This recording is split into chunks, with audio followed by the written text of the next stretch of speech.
Hello, welcome to flavours of Nellai. இன்னைக்கு நம்ம கிச்சன்ல ஒரு பாரம்பரியமான ஸ்வீட் ரெசிபி தான் பார்க்க போறோம். திண்டுக்கல் ஸ்பெஷல் பால் பன்.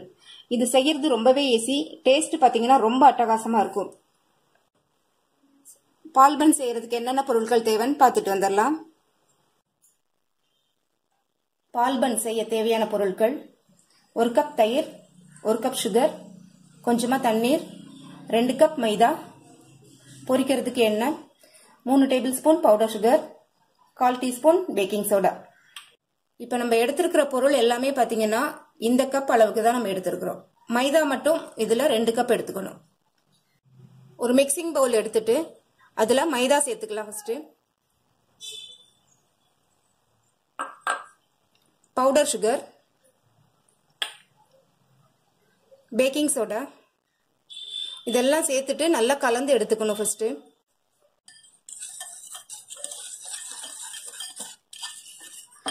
இப்ப தயிர் சேர்த்துடலாம்.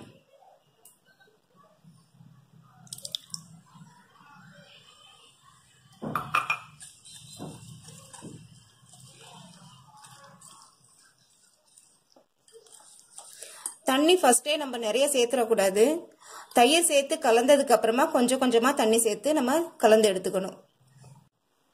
தயிர் சேர்த்து பிசைஞ்சிட்டோம். இப்ப கொஞ்சமா தண்ணி சேர்த்துக்கலாம்.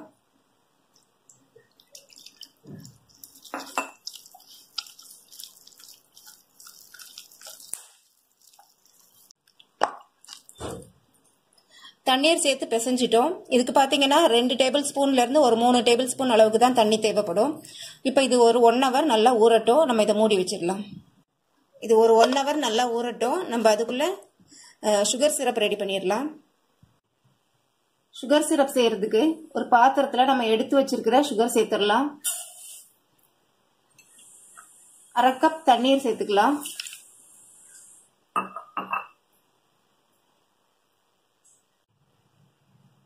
சுகர் சிரப்புக்கு நம்ம இப்போ சுகரும் தண்ணியும் சேர்த்துட்டோம். இது நல்லா காய்ச்சி எடுத்துக்கணும்.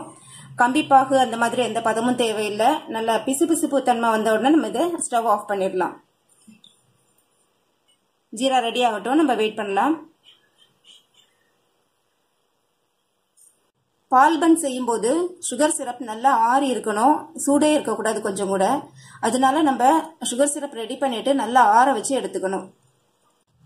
சுகர் சிரப் ரெடி ஆயிருச்சு. நம்ம இப்போ இதை ஆற வச்சு எடுத்துக்கலாம். பால் பன்னுக்கு மாவு ரெடி பண்ணி 1 மணி நேரம் ஆயிருச்சு. இப்போ இதை எடுத்து பார்க்கலாம். ஒரு வாட்டி நல்லா கலந்து எடுத்துக்கலாம். இது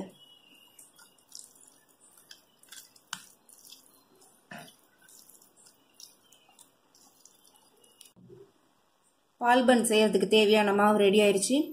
இப்போ ஒரு கடாயில எண்ணெய் ஊற்றி சூடு பண்ணிடலாம். கடாயில எண்ணெய் சேர்த்துடலாம்.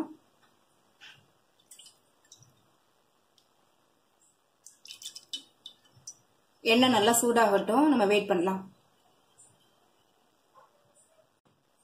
பால் பன் பொரிக்கும் போது எண்ணெய் வந்து மிதமான சூடுல தான் இருக்கணும். அதே மாதிரி ஸ்டவ் லோ ஃப்ளேம்ல தான் வச்சுக்கணும். நம்ம எண்ணெய் நல்லா சூடாயிருச்சு. நம்ம இப்போ பால் பன் பொரிச்சு எடுத்துடலாம். பால் பன் பொரிச்சு எடுத்துடலாம். அதுக்கு ஃபர்ஸ்ட் கையில கொஞ்சம் தண்ணி நல்லா தொட்டுட்டு மாவை எடுத்தோம்னா மாவு ஈஸியா வரும். இப்ப எடுத்து நம்ம சின்ன சின்ன பால்ஸா எடுத்து போட்டு பொரிச்சு எடுத்துடலாம்.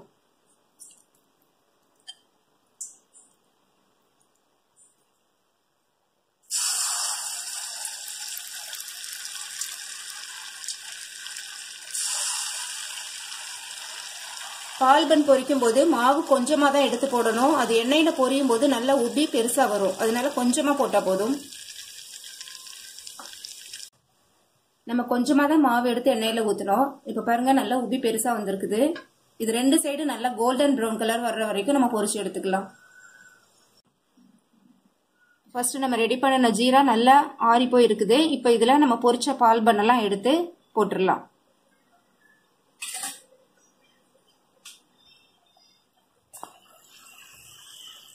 பன் பாத்தீங்கன்னா நல்லா பொரிஞ்சு ரெடி ஆயிருச்சு. கோல்டன் ப்ரௌன் கலர்ல வந்துருச்சு. இப்ப இதை எடுத்துடலாம்.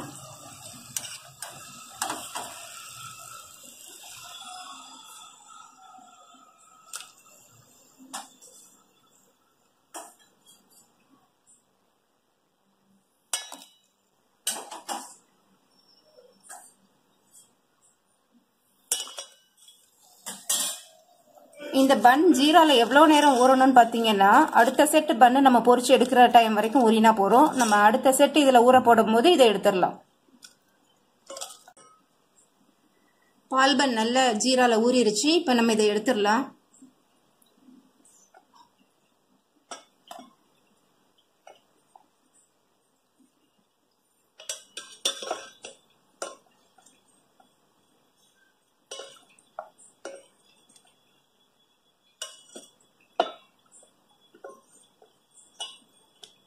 இது ஜீரால ரொம்ப நேரம் ஊறணுங்கிறது இல்ல, ஒரு 2 நிமிஷம் நல்லா ஊறினா போதும்.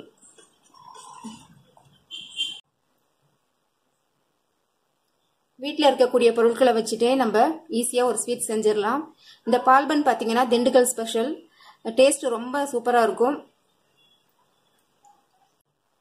இன்னைக்கு நம்ம கிச்சனில் டேஸ்டியான பால் பன் எப்படி செய்யறதுன்னு பார்த்தோம்.